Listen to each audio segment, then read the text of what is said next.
folks, HR Funk here with a rifle that I have been wanting to get my hands on for a review since I first saw them back in 2019 at the NRA annual meeting in Indianapolis. And this rifle is a Henry side loader. It is Henry's model number H024-35. So this one is chambered for the 35 Remington cartridge. And one of the things that is so striking about this rifle, and one of the things that caught my eye back in 2019, is its appearance. I think this is an absolutely gorgeous rifle, and we're going to take a close look at this rifle. I'm going to show you all the embellishments. I'm also going to talk about its features, and then we're going to head out to the range and see how well it shoots. I think it's safe to say that the first thing that caught my eye about the then new Henry side-loading rifle was not the side loading gate, but rather it's that very attractive, highly polished brass receiver. I think that is extremely good looking. And when I first saw it, I did have a concern that maybe the brass would not hold up to long-term use as well as a steel receiver. But as I understand it, Henry specially heat treats their brass receivers, and they should withstand use just as well as their steel counterparts. Definitely the next thing that caught my eye was in fact the side loading gate. And I was one of these people who overall was a fan of the Henry rifles. I think they build very good firearms, but I do prefer to have the side loading gate. And with the older rifles that had only the magazine loading, I really held off purchasing one of the lever actions, really largely for that reason. I just do prefer having that side loading gate to be able to top off my magazine when I want to. Now, the nice thing about Henry retaining the magazine loading is that it's possible to unload the rifle without cycling the ammunition round by round through the action. So that is a nice feature, and the fact that they retained both loading systems really is something that should keep everyone happy, whether you like the side loading gate or you like the magazine loading that they've traditionally used. A quick note about the action on this rifle. Initially, I thought this was essentially a copy of the Marlin action. It looks very much like the Marlin action, and it functions identical to the Marlin action, but there are a couple of differences. For one thing, the Henry rifle does not have a half cock notch.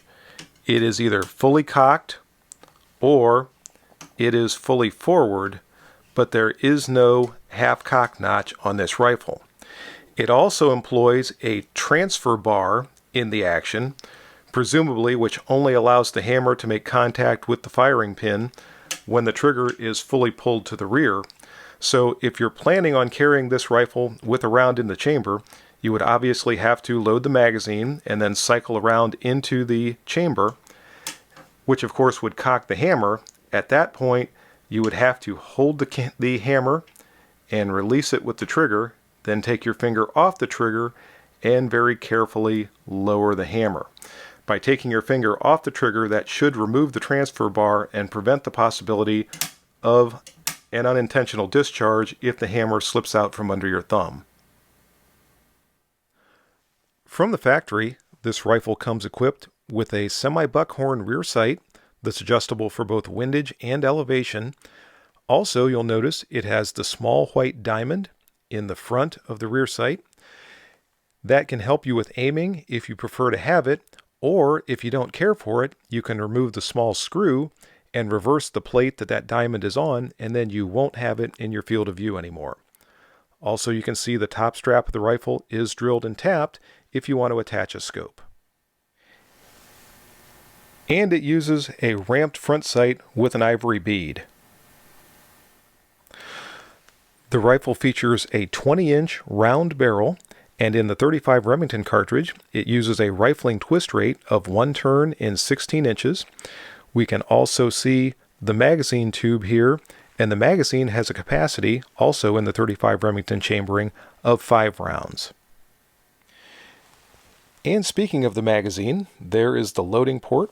If you decide to load your ammunition through the magazine, all you have to do is push down on the end of the follower and turn it about 1/4 of a turn counterclockwise, and then pull it forward, out of position, and you can load your ammunition through the magazine and then put the follower back in place and lock it back in the closed position. Much like the receiver, the stock of this rifle is very handsome.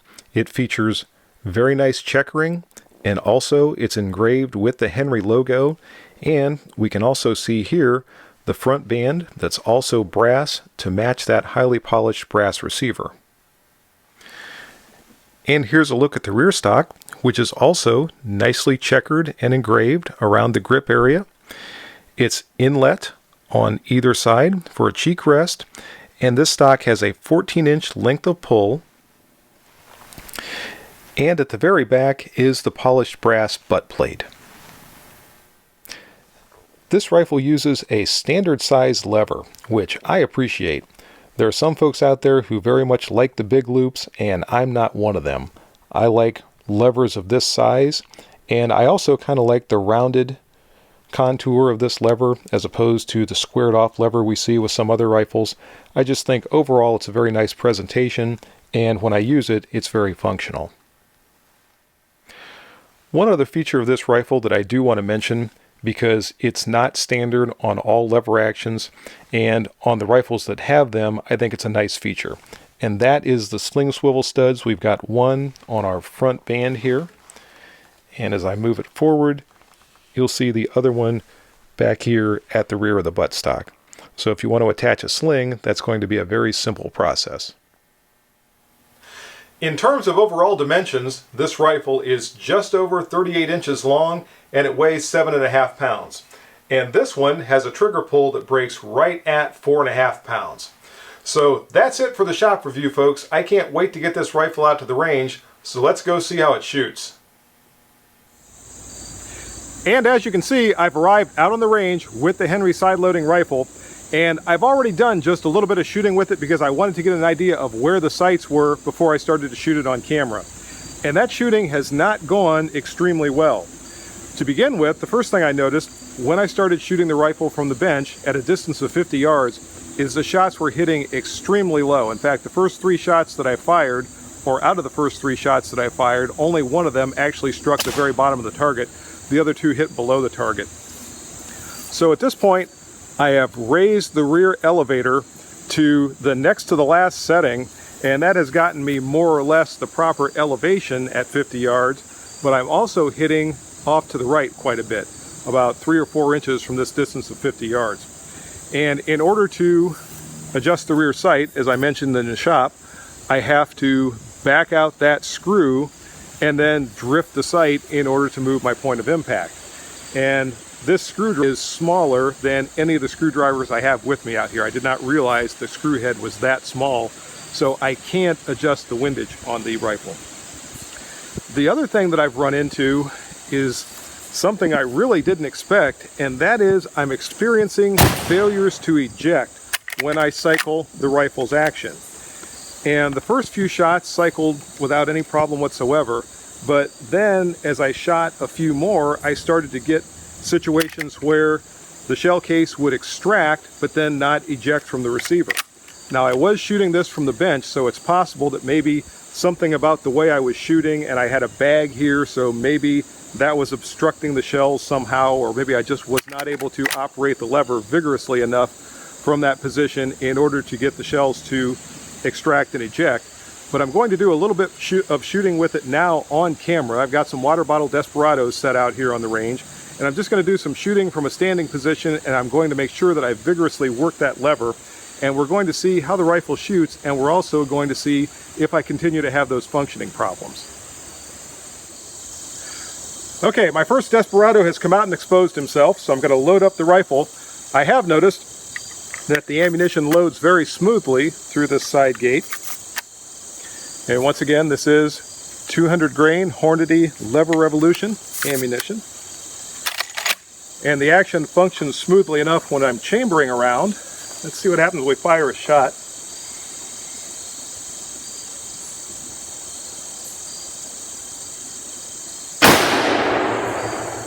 Okay, so I hit the desperado from this distance of about 50 feet.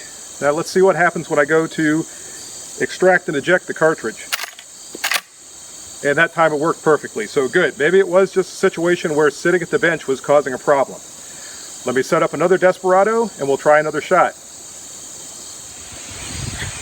Okay, Desperado number 2 is set up at a distance of 25 yards. Let's see if we can ruin his day.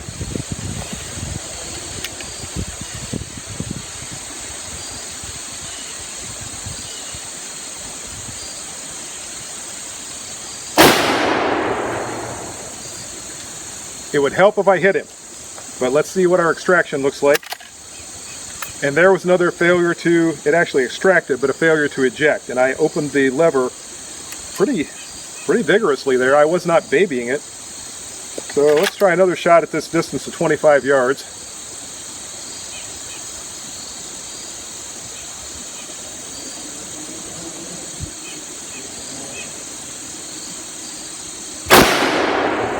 Okay, we hit him the second time around.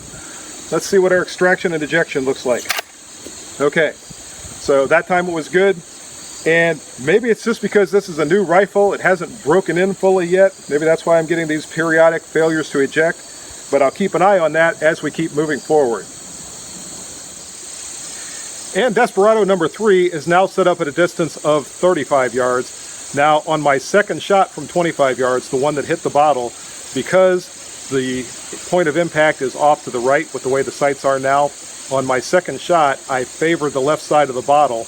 I'm going to do that again on this shot. In fact, I'm probably going to be just off the bottle on the left hand side, and we'll see where this hits. And again, I do want to change ammunition. I want to try some of that Remington ammunition here in a little bit and see if I'm seeing some of these same elevation and windage issues and some of the same functioning issues with that ammunition as well. If it's just an ammunition related issue or incompatibility between the rifle and this ammunition, that's fairly easy to deal with.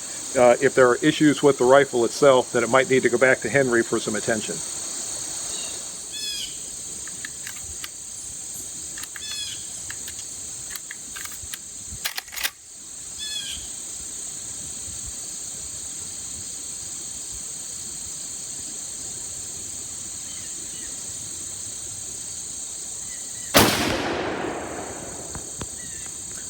Okay, and that was just off the bottle. Let's see what our extraction and ejection looks like. Looked good that time. So again, maybe this is just a break-in issue. If this was my rifle, I would probably put another couple of boxes of ammunition through it and see if those issues went away, or at least the extraction and ejection issues. The sights definitely need some attention. Folks, at this point, I want to try a few shots with the Remington 200 grain soft point ammunition. I'm back at the bench and I want to see if this ammunition continues to hit very low like I was seeing with the Hornady, or if maybe now this rear sight is going to be too high, and maybe just with changing ammunitions we can correct some of that point of impact issue that I'm seeing. Also, I want to see if I'm continuing to get that failure to eject functioning problem. And what I'll do after each shot is lift the rifle up so there's no way anything can obstruct the shell or the lever, and I will work it vigorously and we'll see if these extract and eject.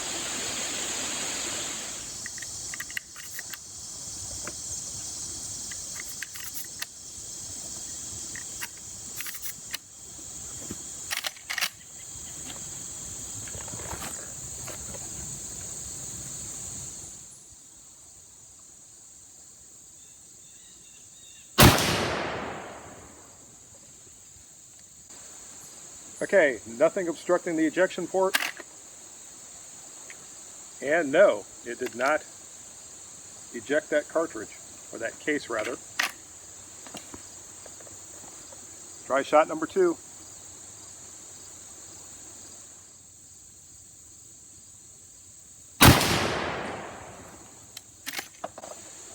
And that time it extracted and ejected just fine.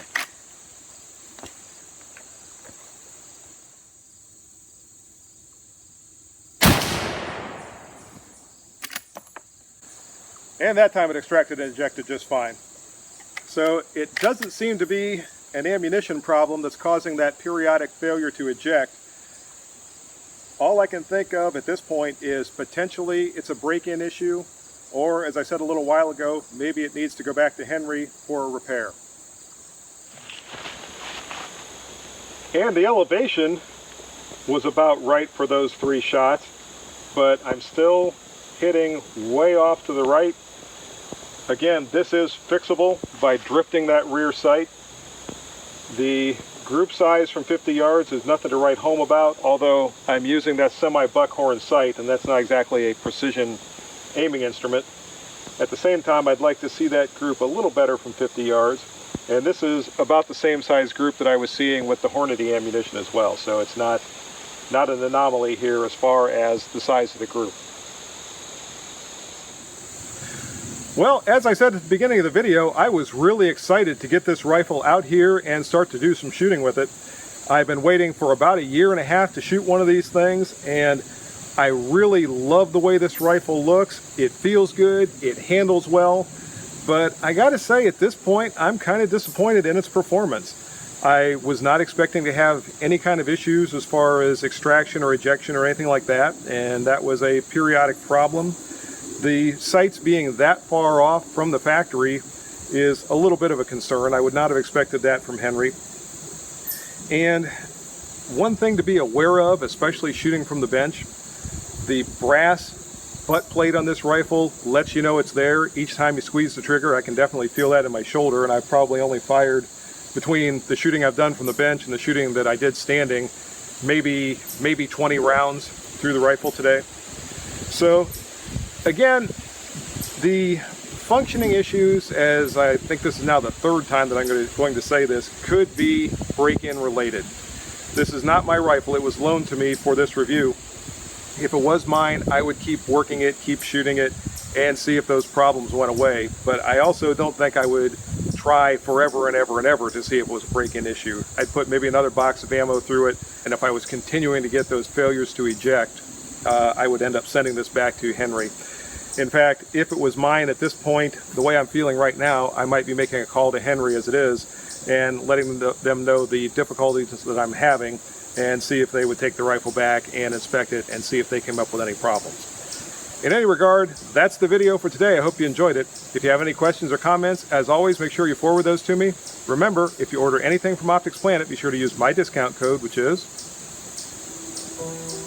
And if you use that discount code, it's good for 5% off anything you purchase from Optics Planet. See you next time, folks. Until then, good shooting. Bye-bye.